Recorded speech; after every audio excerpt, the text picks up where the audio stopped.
दोस्तों नमस्कार, MD news में आपका स्वागत है। मैं दीपक माथुर खेवाड़ा। जिस प्रकार आपको पता है हरियाणा पुलिस का पेपर लीक हुआ है, युवा बिल्कुल निराश है। हमारे साथ महिलाएं हैं, लड़कियां, युवा, उनसे बात करेंगे। इनका भी आगे सितंबर में पेपर होने वाला है। नमस्कार जी। हमारे भाइयों के साथ बहुत ही बड़ा अन्याय हुआ है। हम नहीं चाहते हमारी बहनों के साथ हमारे साथ भी ऐसा तो हमारे साथ भी ऐसा हो। हम पागल हैं क्या? हम फॉर्म भरते हैं और फिर पढ़ाई करते हैं, सिलेक्शन में लेते हैं, जो पैसा भरते हैं। हमारे माँ बाप मजदूरी करते हैं, खेती करते हैं, हम तो पागल ही रह गए। तो हम चाहते हैं कि जो हमारे भाइयों के साथ हुआ, हम लड़कियों के साथ भी ना, हम बहनों के साथ ना हो। नमस्कार जी। नमस्कार सर। जिस प्रकार ये पेपर लीक हुआ है, जैसे सितंबर में आपका भी पेपर है, अगर आपके साथ ऐसा होता तो क्या? सर सबसे पहले तो बात है कि एचएसएससी को एग्ज़ाम शेड्यूल में टीचिंग एग्ज़ाम को भी शामिल करना चाहिए, क्योंकि जो एग्ज़ाम शेड्यूल आया है उसके अंदर कोई भी टीचिंग एग्ज़ाम डेट नहीं दी गई। पीजीटी और टीजीटी के बच्चों को कम से कम 2015 की वैकेंसी के बाद 6 साल हो गए इंतज़ार करते हुए, 6 साल हो गए मेहनत करते हुए।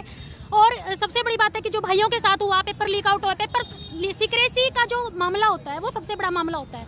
क्योंकि एक बच्चा जो मेहनत करता है वो किस विश्वास पे करता है कि एक दिन हमारी जो मेहनत है उसको अंजाम मिलेगा। हमारे पेरेंट्स जो एक विश्वास पे हमें सेंटर्स में भेजते हैं, सेंटर्स में बेटियों को भेजना इतना आसान नहीं है। सबके घर में एक तरह के माहौल नहीं होते। कितनी बड़ी जिम्मेदारी सेंटर वालों के ऊपर होती है, उनकी सुरक्षा की, उनकी कितनी बड़ी जिम्मेदारी उनके ऊपर होती है। पेरेंट्स बेफिक्र हो जाता है कि हाँ मेरा बच्चा एक दिन कामयाब होगा और उसको नौकरी मिलेगी। सिर्फ एक उम्मीद किससे करता है? वो सरकार से। सरकार के ऊपर वो आंख मीच के विश्वास करता है और हम अपना नेता चुनते हैं। तो नेताओं का ये फर्ज बनता है कि कम से कम ये सीक्रेसी है जो उसको सीक्रेसी को मेंटेन करके रखे, पेपर लीक आउट ना हो। क्योंकि बच्चा 16 से 17 घंटा, मैं खुद आफ्टर बीइंग मैरिड, मैं शादीशुदा होने के बाद भी लाइब्रेरी में अपने बच्चों को छोड़ के 16 से 17 घंटे 800 रुपये पर मंथ की फीस दे के मैंने अपनी जॉब, मैं एज ए प्रिंसिपल स्कूल में, प्राइवेट स्कूल में जॉब करती थी, मैंने वो भी छोड़ दी। उसका कारण सबसे बड़ा है कि एक उम्मीद है कि जितनी मेहनत हम करेंगे, अगर मेहनत करके हम टॉपर्स में आएंगे तो हमें एक दिन रोजगार मिलेगा। पर अगर ये 20 से 25 लाख वाले इन पेपरों को खरीद लेंगे तो हम सरकार से क्या उम्मीद करेंगे? क्या हमें कभी भी रोजगार नहीं मिलेगा? क्या हमें हमारी जो मेहनत है उसको कभी अंजाम नहीं मिलेगा? तो मेरी सरकार से ये विनती है कि ना केवल भाइयों के हक में, बल्कि लड़कियां जो अपने परिवार से, अपने बच्चों को, अपने परिवार को के विश्वास पे सेंटर्स में आती हैं, इतनी बड़ी जिम्मेदारी उठाती हैं, तो उनकी मेहनत को सफल बनाए। और मेहनत हम करने के लिए तैयार हैं, एक पूरा जज्बा है। हम छात्र ये विरोध प्रदर्शन सरकार के खिलाफ नहीं करना चाहते थे, पर ये सबसे बड़ी एक विडंबना के दिन मजबूरी है। क्योंकि हम अगर मेहनत कर रहे हैं तो उस मेहनत को कम से कम शिखर तक पहुंचाया जाए। बेटियों की बात करते हैं, बेटी बचाओ बेटी पढ़ाओ, सुकन्या समृद्धि योजना, पता नहीं बेटियों के लिए क्या क्या योजना चलाई जाती है। पर हमें भीख की जरूरत नहीं है, हमें किसी तरह की सहयोग राशि की जरूरत नहीं है।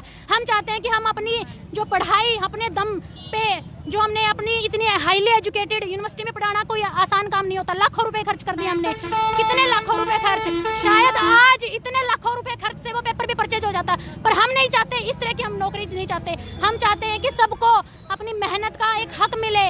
मेहनत कामयाब तभी होगी जब सरकार जागेगी, सरकार को जागना होगा। और सरकार जाग कर अगर इनके ऊपर कमांड कसना चाहे, इनके ऊपर कमांड कसना चाहे तो बिल्कुल कस सकती है। क्योंकि जिन नेताओं पे हम विश्वास करके इनको गद्दियां सौंपते हैं, अपने सिर के ताज बना के रखते हैं, तो हमें भी सिर का ताज बनाइए। हम बेटियों की सुनिए प्लीज़। और मेरी खट्टर सरकार से और एचएसएससी के चेयरमैन श्री भोपाल सिंह जी ने आते ही, अपने पोजीशन पे आते ही सबसे अच्छा फैसला लिया था कि एग्जाम शेड्यूल निर्धारित किया।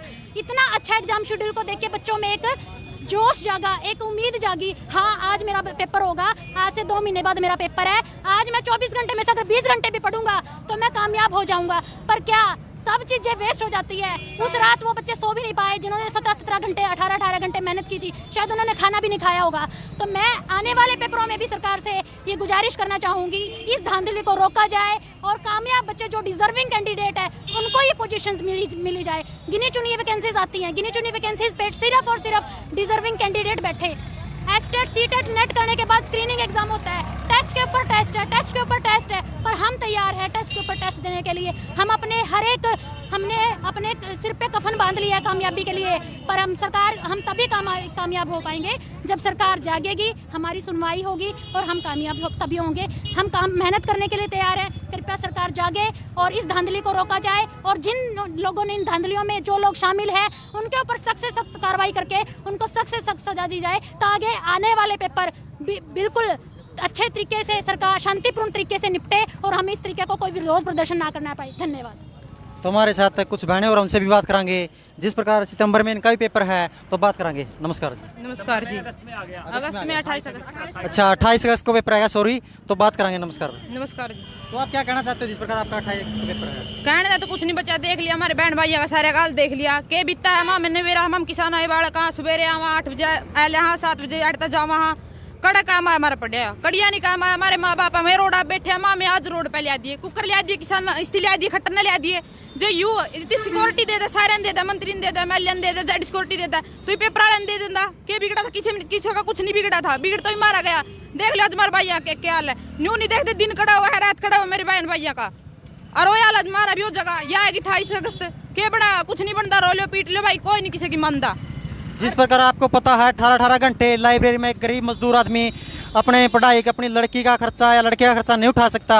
तो जिस प्रकार अपना सभी ना पता है तो जिस प्रकार ये पेपर लीक हुआ है बहुत ही दर्दनाक बात है। या तो अभी बात करांगे और भी जिस प्रकार शादीशुदा एक लड़की को एक बहू को पढ़ाना बहुत मुश्किल बात है जिस प्रकार अभी बात करांगे। नमस्कार जी। मैं एक बात कहना चाहूंगी सरकार से, अगर हमारी बात नहीं मानेंगे तो हम इससे बड़ा आंदोलन करेंगे और फिर उनको घुटने टेकने ही पड़ेंगे क्योंकि छात्र एकता है ऐसी एकता है जिसके आगे हर सरकार को घुटने टेकने पड़ता है और आगे भी ऐसे होगा।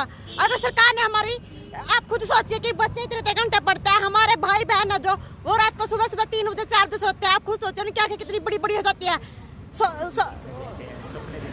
कितने बड़े सपने देखते हैं और उनके सपनों को इस तरह चूर किया जाता है। सरकार पूंजीपति का साथ देती है पेपर खरीद लेती है। हमारे भाई बहन पागल है क्या वो दिन रात पैसे लगाते हैं। जिस प्रकार कहा जावा है कि बीजेपी सरकार में पैसे नहीं ले जाते सर ये झूठ अभी क्या हुआ अभी आपके सामने उदाहरण ही तो है सर ये कहने की बात है लेकिन हकीकत यही है कि पैसे भ्रष्टाचार होता है। सरकार कहती कुछ है और दिखाती कुछ है। आप अभी का उदाहरण देख लीजिए आप खुद देख ले सर उदाहरण तो अभी आपके सामने है। सर हम सरकार से एक ही बात कहना चाहेंगे आपने जो ये उदाहरण पेश किया है अभी हम देख चुके हैं जो लड़कों के एग्जाम के लिए और आज अब आने वाले आप अगर सुधार चाहते हैं बेटियों की सुरक्षा तो हम देख चुके हैं देश में कितनी है। आए दिन बलात्कार की खबरें सुनते रहते हैं बेटियों की सुरक्षा तो नहीं कर सके कम से कम आप पेपरों की सुरक्षा तो कर लीजिए। जो बेटी मुश्किल से दिक्कतों का सामना करके बाहर पढ़ने आ रही है अब मैन बात तो ये कहा जा रहा है कि ये सरकार युवाओं को नौकरी देना नहीं चाहती नहीं देना चाहती। मोदी ने तो यही कह दिया था कि पकौड़े तलना सीख लीजिए स्किल बांट के अंदर के पकौड़े तलिए। अरे हम पकौड़े तलने के लिए आप हमें यूनिवर्सिटी में सिखाने के लिए या एमए कर रहे हैं पीएचडी कर रहे हैं बीए कर रहे हैं ये बच्चे पागल हैं। पकौड़े हमारी माँ घर पे सिखाती है और पढ़ते लिखते साथ में सीख जाते हैं। आपको इसलिए नहीं बिठाया था कि हमें पकौड़े तलने के लिए आप आदेश दें। तो ये सरकार नहीं चाहती है लेकिन हम छात्र रुकेंगे नहीं। हम जितने हम पढ़ रहे हैं हम लड़ना भी जानते हैं। आप हमारी वजह से बैठे हैं और हमारी वजह से उतर भी सकते हैं। तो आप अगर अपनी शिक्षा आप सुधार चाहते हैं तो लड़कियों का एग्जाम है 28 और 27 को आप उसमें सुरक्षा करके दिखा दीजिए। बेटियों की सुरक्षा तो ये सरकार कभी कर नहीं सकी पेपरों की सुरक्षा तो कर लीजिए। धन्यवाद। ये ठीक है तो बिल्कुल दुख दर्द की बात है जो पेपर लीक हुआ है तो बहनों का भी दर्द समझ सकते हो। तो वीडियो अच्छी लगे तो शेयर कर दियो और अपने नए चैनल को सब्सक्राइब कर दियो। देखते रहिए एमडी न्यूज़ हरियाणा। वंदे मातरम। जय हिंद।